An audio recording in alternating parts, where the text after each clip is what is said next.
Hello, welcome to today's Lunch and Learn.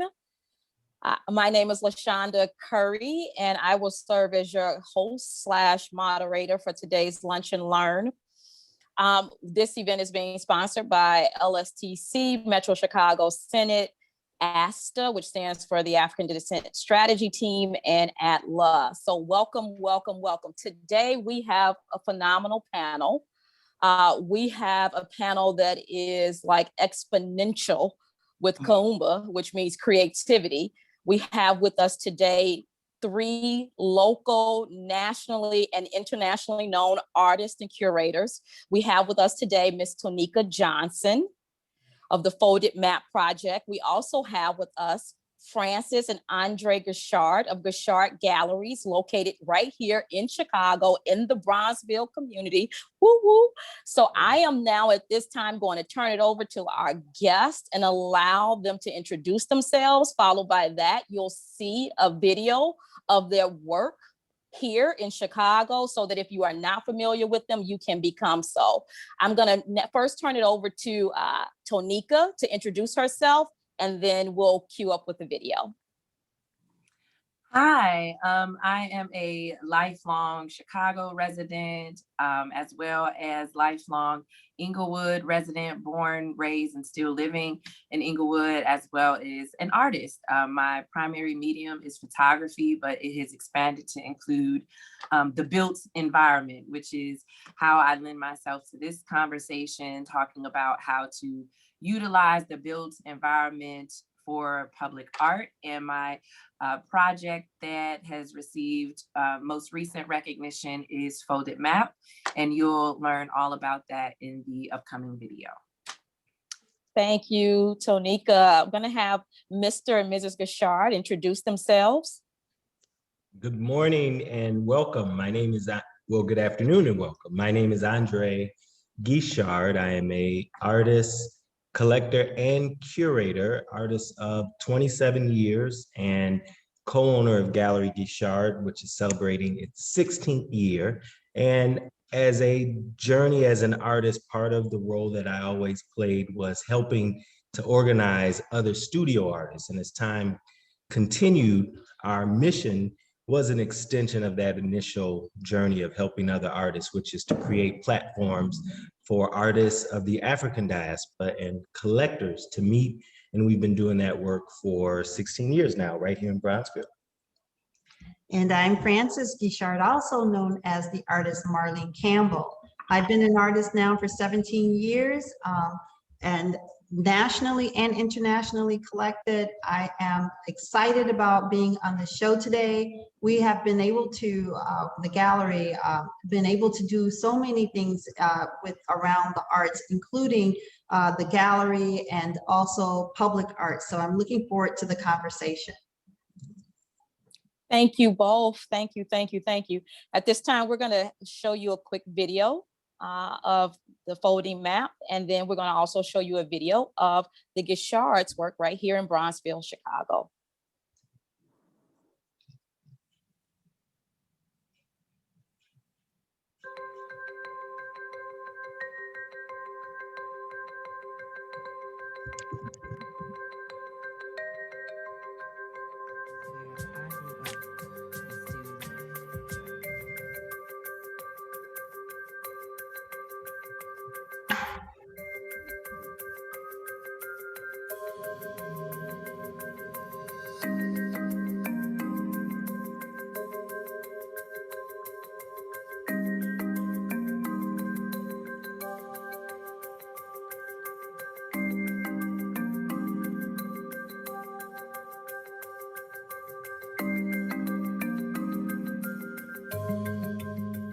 You know, as projects progress, it just naturally evolved into me one day asking one resident if they wanted to meet their map twin resident, and they said yes. And I was like, oh my gosh, what am I going to have them talk about?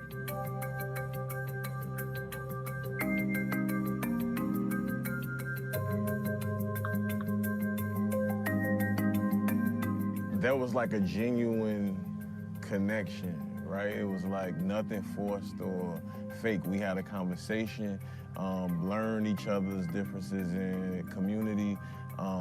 The things that I talked about or maybe spoke about that I would like to see here in Inglewood, they already had out there. When we spoke, to know that they couldn't even imagine being in the community, not having the things that, I guess, basic necessities. So, yeah, it was interesting. I guess it is really striking, you know, how lucky we are, and we certainly don't think of ourselves as living in a rich neighborhood, but compared to some, we are very privileged, yeah.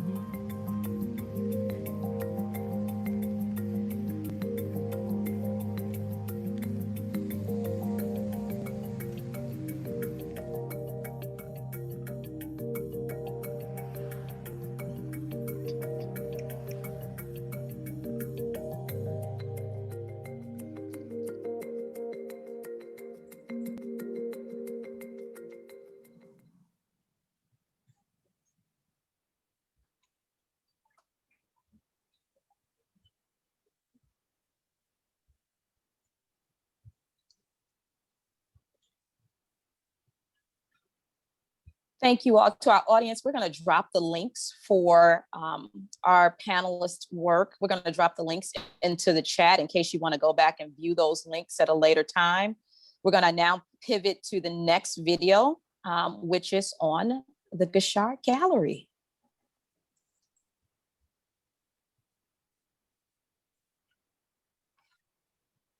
Welcome.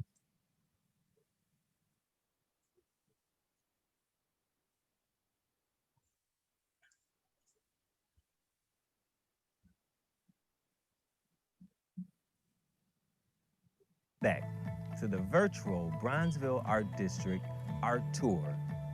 My name is Andre Guichard. Francis Guichard, Stephen Mitchell, also known as the artist Marlene Campbell, art collector, Artist, collector, and co-owner of Gallery Guichard. And we're here live on 38th and Michigan on sacred ground, home of the new Bronzeville Renaissance mural.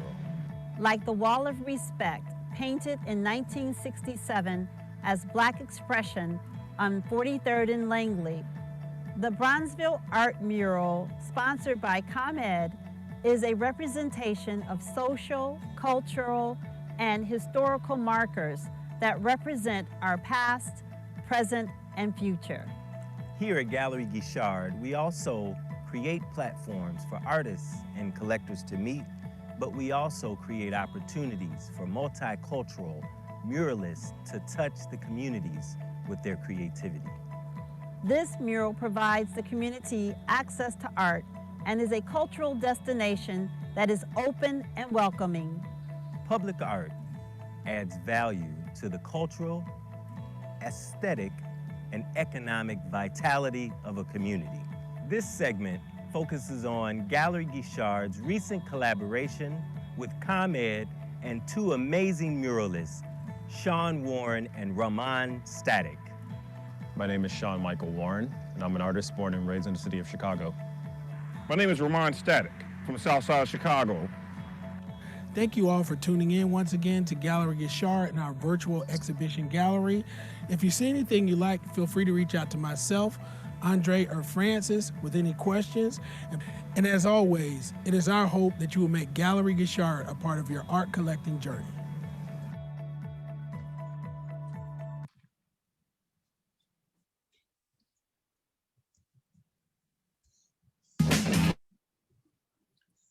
So today's Lunch and Learn segment is about public art. And our esteemed panelists, there's no one else in the city that knows public art better than the three of these artists and curators. And so let's start with the basic question. What is public art? I'm gonna go to the Guichards. I like that Creole, I got it. Guichards, and have you explain to us from your perspective, what is public art? And then Tonika, if you can pick up after the Guichards. Thank you. I guess I'll start off with public art is art in any media whose form, function, and meaning are created generally for the public and often created in a public space. Examples are sculptures and, of course, murals. and they're generally created outdoors. They also create a sense of identity and cultural awareness. So, you know, like for us being in the Bronzeville community, it's going to represent people living in the community. Mhm. And it's also a place for economic development as well. So it helps to beautify the space and provide spaces that are blighted with beauty, color, vibrancy, and a destination and a place for people to come and visit. Awesome, wonderful, thank you. Ms. Tonika? Hi, yeah, so I agree with the Guichard's definition, and to kind of give you an example of also how public art can be used as a way to amplify issues like disparity and the economic disinvestment in certain neighborhoods. I would like to share a video of a transformation that myself and my fellow artists from Inglewood, we got together and created the Inglewood Arts Collective. During the pandemic, we wanted to show people public art, especially in the year that we had, and we wanted to help people understand how it can be used as a tool to just dream and envision public spaces differently. So the video that I'm going to share is us transforming a long-standing vacant eyesore, a closed corner store that has had a tumultuous history. It's reopened as different things over the past 10, 15 years. And during the pandemic, after the lootings, a lot of people assumed that, you know, this store was closed because of the lootings. And we're like, no, it's been boarded up and it's been ugly. So because of the focus on the lootings that occurred during the pandemic, we wanted to use that as an opportunity to show the possibilities and how a community can take hold of their own vision of their community. So that's the video I'm going to share with you as an example of public art. I don't remember what I titled the video, but you can cue it up. It's okay, we got you.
And Awesome. so that event, after the event, because not only was it you know, us beautifying that boarded up corner store, but it was also event where we had other artists contribute the pieces that they made for the public to interact with. We put colored sand in the holes that were on the ground, so it could be many little sandboxes. And we also had kids there being able to learn beat production and pottery. And so we really just turned it into what we called an art amusement park. That's what it was. So that is one of the examples of public art.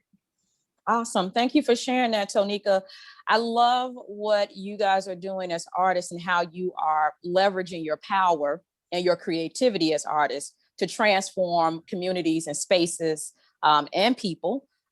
This transformative, restorative work that you are doing in communities that's elevating communities to a place of awareness and consciousness and action. So thank you, kudos to you both. And this is a great segue to our next question, which is if you could possibly share with us an example of, which Tonika has done already, an example of public art that you, or a project that you are currently working on, or a project that you have worked on in the past? And how does that work express Black joy?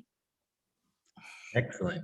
Well, we'd like to share another video of the Great Migration Sculpture Garden and the solar pyramid created by a local Bronzeville artist, Shala Alakantunde.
Beautiful, beautiful. So Mr. and Mrs. Guichard, can you explain what we just witnessed, what we just saw, and where it's located so that we can come and visit it?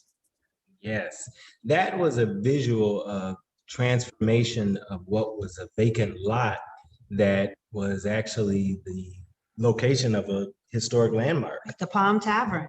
And the Palm Tavern was so significant because that was what was called a black and tan club in the early 30s, where it was one of the few places that African Americans and whites could enjoy jazz. So the great legends like Louis Armstrong, Josephine Baker, all played and dined in that location when it was the Palm Tavern. So we knew the historical relevance, but also thought about the great history of this neighborhood, Bronzeville, with the Great Migration celebrating 100 years just 5 years ago.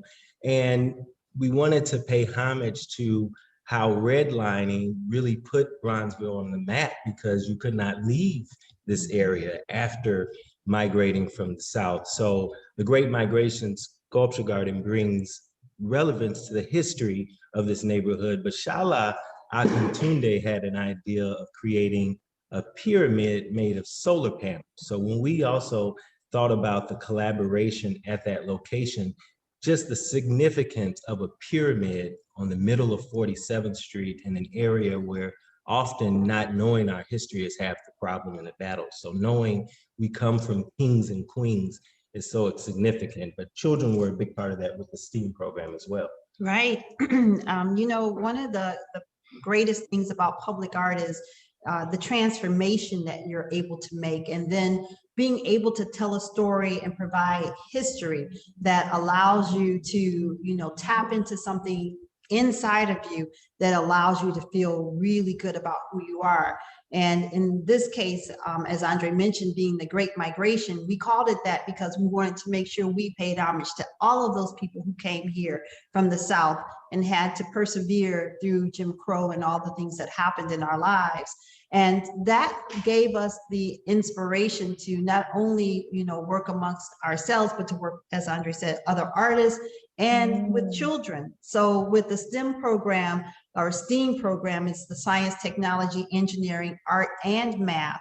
It allowed the kids to participate with Shala to create their own hieroglyphics that are on each of the panels of the solar pyramid. And again, The Solar Pyramid was sponsored by ComEd, so here we are working with corporations within the community. It helps provide funding and giving us the flexibility to be creative and to attract people from all over the world to be able to come and see this and get these stories. But it also allows people living in the community to feel proud, because as people walk up and down the street, they are able to see the pyramid. It lights up at night because it's solar powered during the day, and when it's sunny, it captures and draws in all that energy and contains it, and then at night it lights up, and it is truly a beacon to the community. We were also a part of a commercial with Nissan, and Nissan had this shown all over the world doing BET, the BET Awards. So it was really, and that was Shala who helped us get that to going, which was awesome because it really gave people, you know, a destination and information about the Bronzeville community.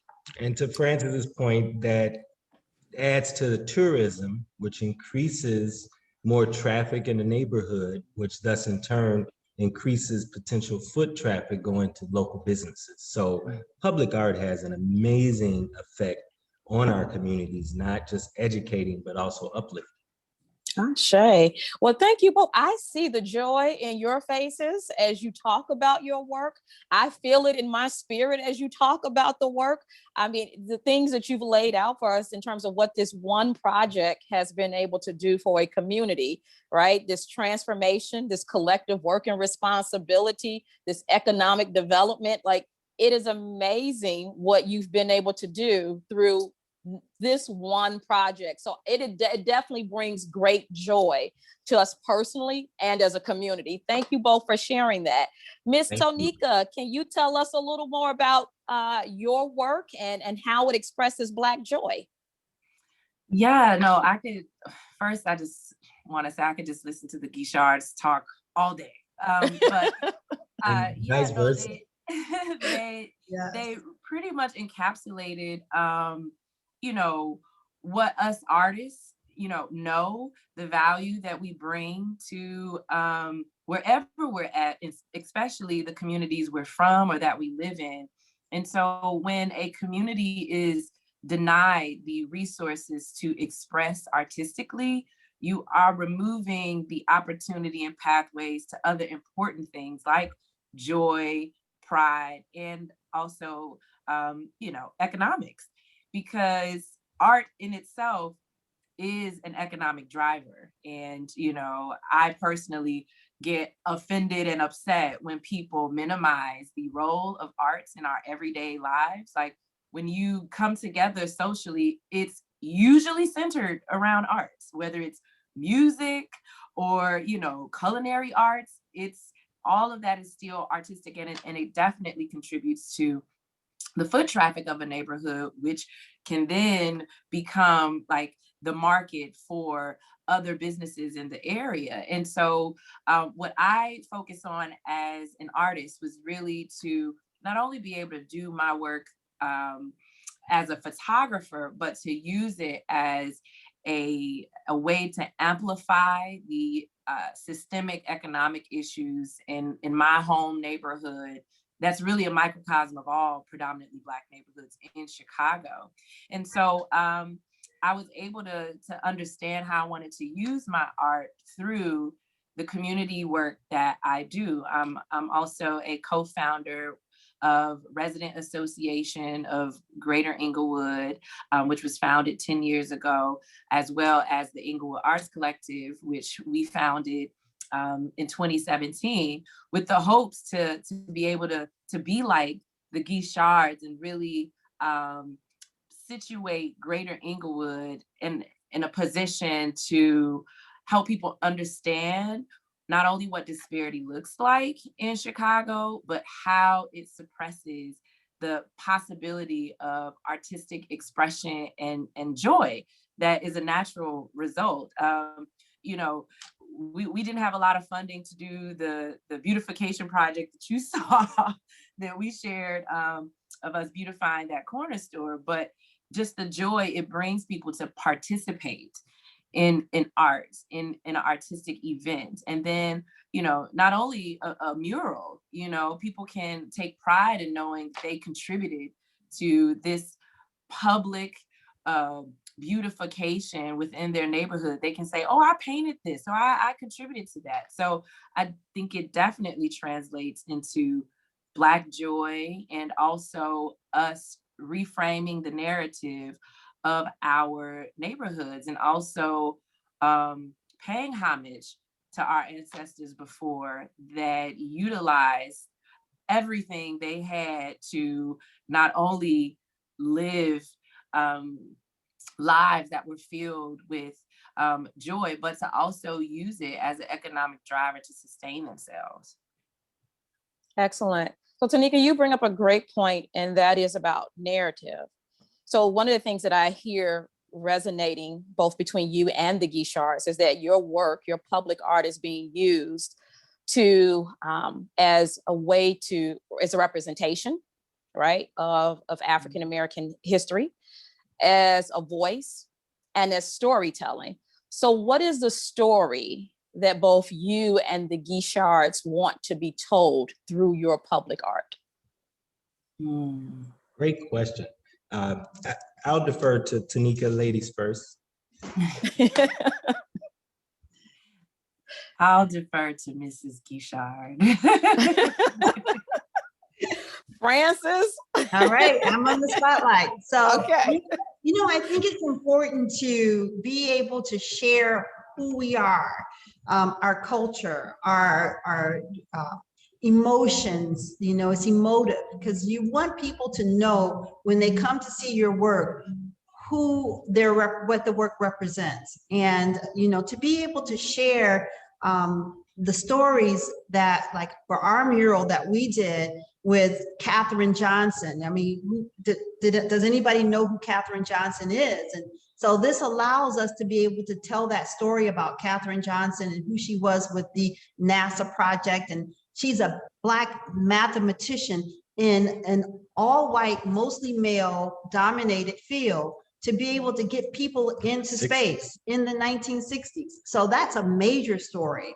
And then you have Ida B. Wells and Lewis Latimer, who, you know, without Lewis Latimer, we wouldn't have a light bulb. Thomas Edison worked with Lewis Latimer. So these are stories that are so important that we need to make sure that people know about it. But there also is stories like the Great Wall of Respect, where you have the artist who, for the very first time, put up a mural that we still talk about today from the 1960s. So I think it's important that we tell these stories and that people know who we are, because lots of times you don't get a chance to share that voice. And, you know, I would add to that, you know, as African people, we're storytelling people, griots, for as long as stories were told, that's how we passed information. And I like that our murals are able to tell stories in history that I didn't even know until I saw it on the mural. And there's one area of the mural that has about 20 X marks. And it's a large, oversized map of Bronzeville, but each of those X spots were actual locations of actual riots during the 1913 riots here in Bronzeville. So to put your hand and see on 38th and Wabash, there was a riot. At the lake, there was a riot. It just brings it closer to home how close that was right here in this neighborhood. So that amount of history is on a mural. So I think it's very similar to what we see in the churches with the stained glass windows, telling the story of the Bible. You know, these are places where stories are told. So we want to use our art to tell the stories of our history in our neighborhood that are often not in our history books. Yeah. Gosh, Miss Tonika? Yeah, no, I couldn't agree more. You know, arts also, especially public art, does provide a perfect entryway into, you know, understanding your own lived experience and connecting it to history. And I think arts is one of the most powerful and most accessible ways to gain access into all of these other subjects that help people understand not only their lives, but others around it.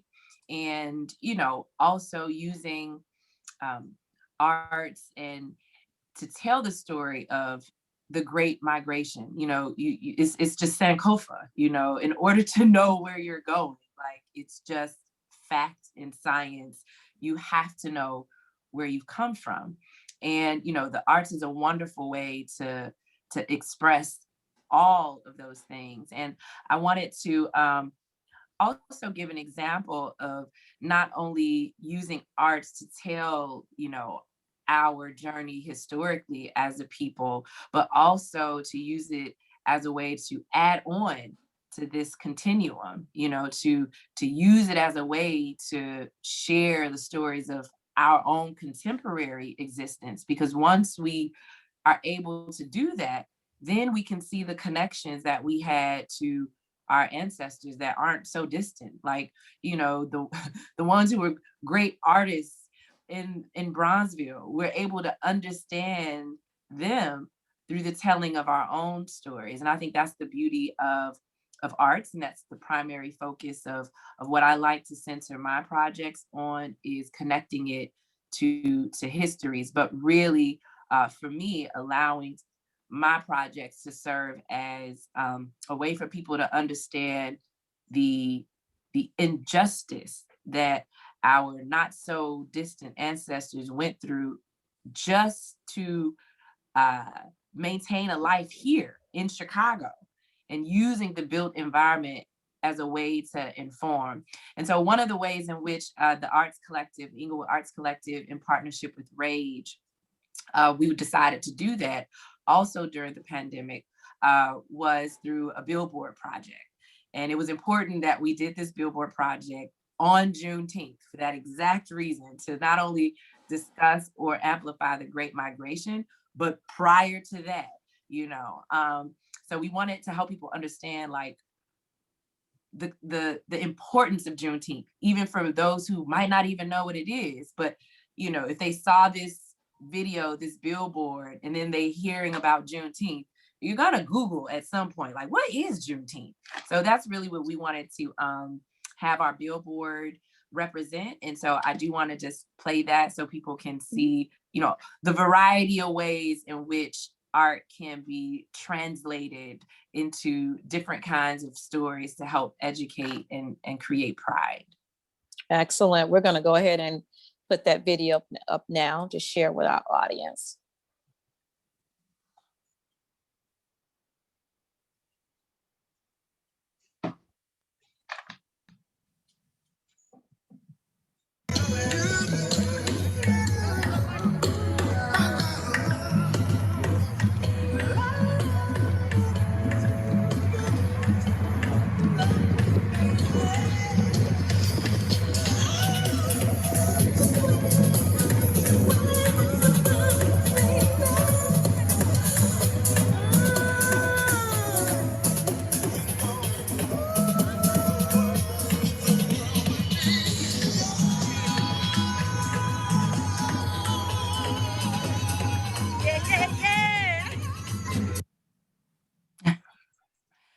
And so that was just a snippet of the erection of the billboard, and it was paired with you know, us distributing masks, sanitizers to the people that stopped, because it's right there. It was right there on 63rd and Dan Ryan. So, you know, it was a great opportunity for us to hand out those much needed items, as well as we printed out small posters of the billboard for people to take home.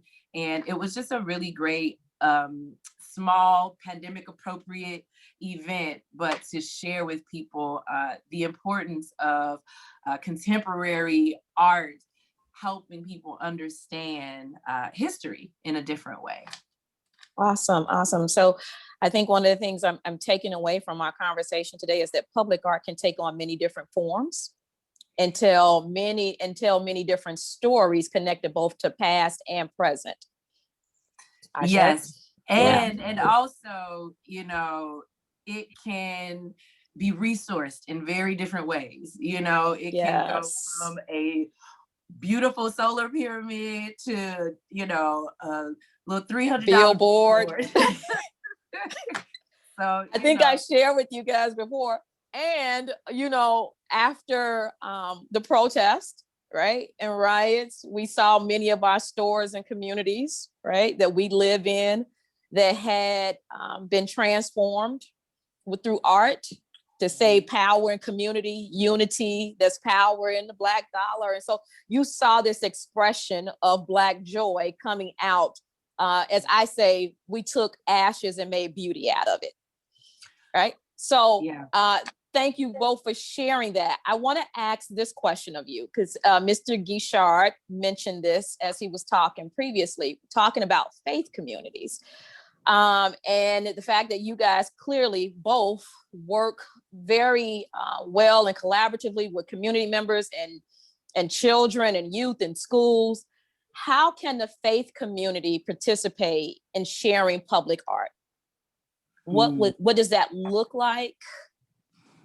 You know, how does that evolve? I think it's such a great question because of the power of the faith community. I think so often we just think of it more as religion, but you know, I think when it comes to politics, you start to understand they understand the power of the faith community. And likewise, because that platform is so large and our culture is so important, I think that there just has to be more communication between the arts community and the faith community, because we understand the power of both culture for our community and the need for religion and having a sense of pride and wellness, because art and public art is about wellness. So I think creating more platforms like this where we educate the faith community on what is actually happening culturally in our own neighborhoods and the rich history that exists, like Bronzeville, with 80+ years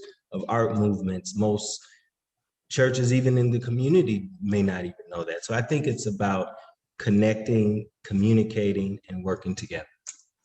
And I would agree with that wholeheartedly. I think, you know, in past history, even in the faith-based community, there has been segregation. And it's time to merge and bring people together. And I think the arts can do that. I think it's important that we share each other's culture, we respect each other's culture, and we participate. It's important for us all to participate, you know, to be able to come out and enjoy the arts, no matter whose culture it is, and then be able to share that information and pass it down to your children and your children's children. So we all get to understand that we're all part of the human being, you know, we're all human beings, we're all part of the human relationship, and that we all have something beautiful to share, whether it's in our art, our storytelling, our history, a myriad of things that really can draw us and bring us together. And if I could add one last thing before we move on, is just as the public art community has grown and we've seen the responses of what happens when our faces and our images are reflected in public art, I think the time is now also that more public art in churches reflect our faces and images, particularly given the history of the description of Jesus in the Bible that resembles African people. And I think that's very significant because they carry so much public art, and too often people of color don't see reflections of themselves. Ashe. Well said. Ms. Tonika? Yeah, and I, you know, there is such a strong history of the connection between the arts and the faith community, especially within the Black community. You know, faith and our ritualistic practices that go with it is art in itself, and it was our self-care. And, you know, we can't even name a famous historic Black musician without acknowledging their pathway to that success started and was In the rooted in the church. Black church. Yes, yes. That's how they learn not only a way to develop their skill, but they all had a point in their career in which they had to like make a compromise between, you know, faith and expanding their artistic, you know, pursuits. And so I think, you know, it kind of comes back to us having that cultural reckoning again, where the arts and the faith community realize the power, the historic power those two have been able to like demonstrate in just not only the cultivation of artists, but really the reach. The faith community was primarily responsible for all of the ways in which we organize for civil rights, for everything. And it's important for that aspect of our movement and relationship to not be ignored or minimized. And I think it is just a matter of what Mr. and Mrs. Guichard said, like, we have to build those bridges again. And it could just simply be some intergenerational gap, but together, arts and faith community have demonstrated so much power, and it's key to our culture. Not only the visual representation, like Mr. Guichard was referring to, you know, just us creating a Black Jesus. That was radical, but it was necessary for the conversation to kind of amplify the racial issues within the faith community. So yeah, I think it's something that we definitely, as two communities, can work towards, but we have such a rich history to pull from to make that connection just as strong as it used to be. It's such a powerful question, because as she was speaking about the image of Black Jesus, it makes me think about really how powerful the churches are in history, because for so many people, they don't read the Bible. They'll look at the stained glass windows to learn.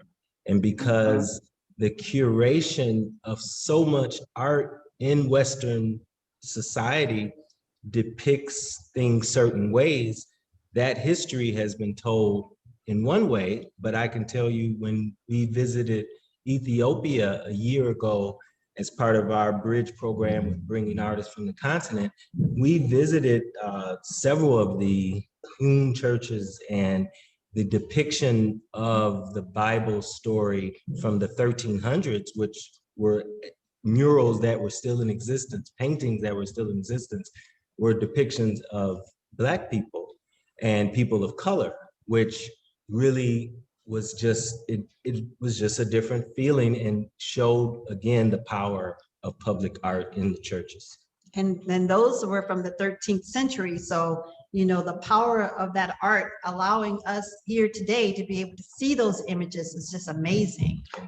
And then the significance of Christianity at that time had not come to the Western world yet. So how the story was told curatorially through art was dramatically different, because it was through different eyes and lenses. So I think, you know, the time is now where we can have those conversations and even have expressions that are different. Yes. So art and faith communities, intricately intertwined, inseparable to some degree, and powerful in telling a story and narrative of truth, right? Yeah. And redefining what that story of truth is, right? For I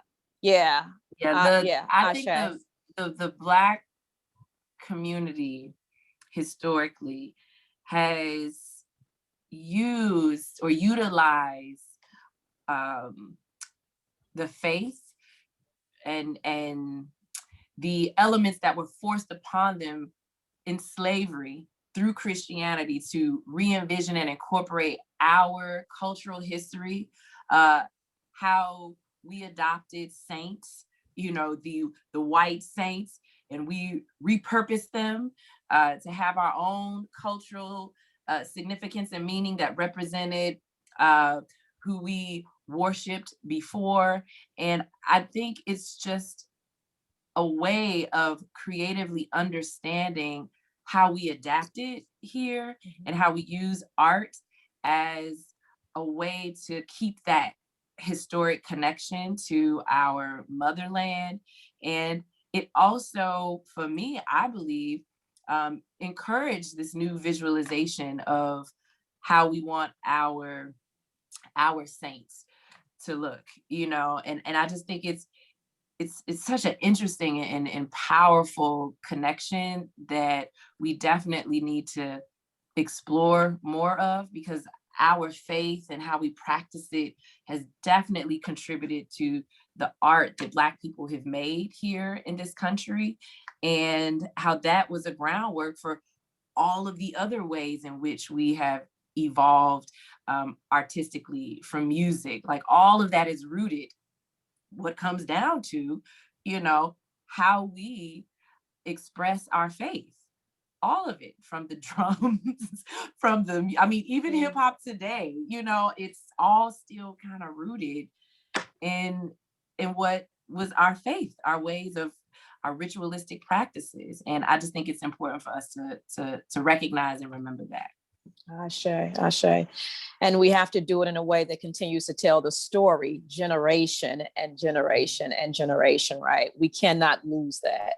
So before we get ready to wrap up, I want to ask you guys, so how can faith communities engage in the work that you do? How can they partner with you? How can they be a part of this amazing work that you are doing in community, both locally and nationally?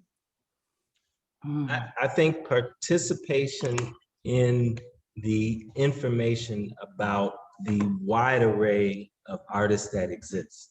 And we're just speaking of 2 platforms that are here in Chicago doing work with artists. But the truth is, Chicago is filled with so much talent, and you know, these diamonds in the rough, these national treasures that are living, breathing, but not always recognized. Or in the case of the church community and the participants, we're also losing out on the appreciation of this amazing national treasure that is ours, but because the information break isn't happening. So I would say there's no reason why the church can't be a platform for more art, whether it's public art in the churches, throughout the church, but also pop-up exhibits, and then a place for inviting the congregation to participate in the celebration at the openings and the mural festival. So there just has to be more interlinking, because the stories still need to be told about history, and the church is part of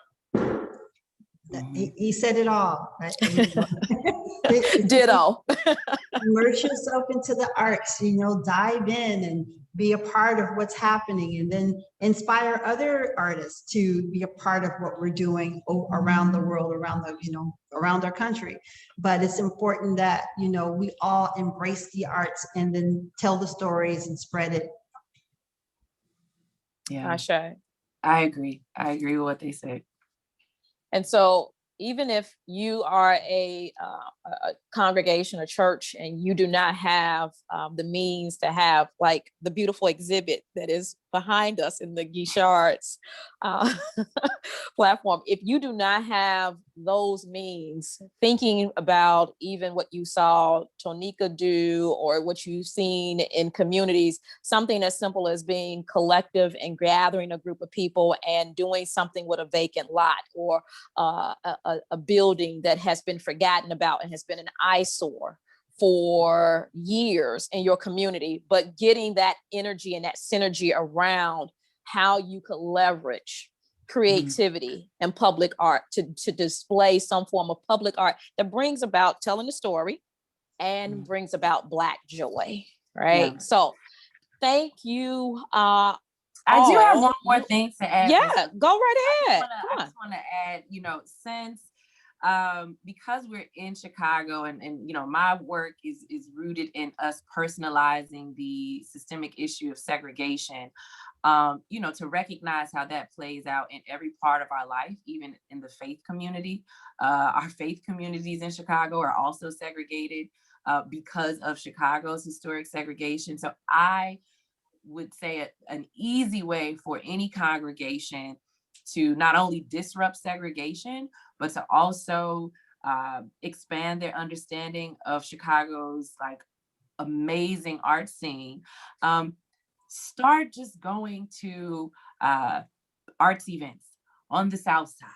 Just, start going to arts events in other neighborhoods that are different than your own. It is the best way to experience other people celebrating their culture, you being introduced into other arts as well as other neighborhoods, and really expanding your own reference point. So when you hear racist comments like, don't go to this neighborhood, don't go to that, because really in Chicago, when we talk about geographic locations, we're really talking about people.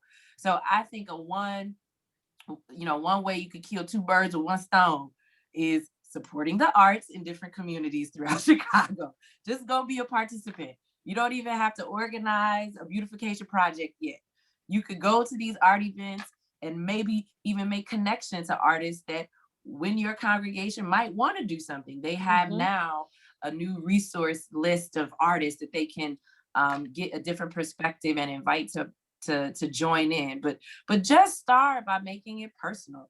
Just get curious and go to other arts events that you might not have thought about going to before. That is a great point. A great point. I think I all heard. of them go to the Guichard. Yeah, Francis. Everybody, what they could do, they go to the Guichard Gallery. Start there. I was going to add on to that because that's a great point. And somebody in the chat asked the question about how can they find out about the various things that are going on, and then can they do tours? Well, we do have the Bronzeville Art District Trolley Tour, which is the largest art district in the country. I'm sorry, I always say largest art district. It's the largest African-American art district in the country.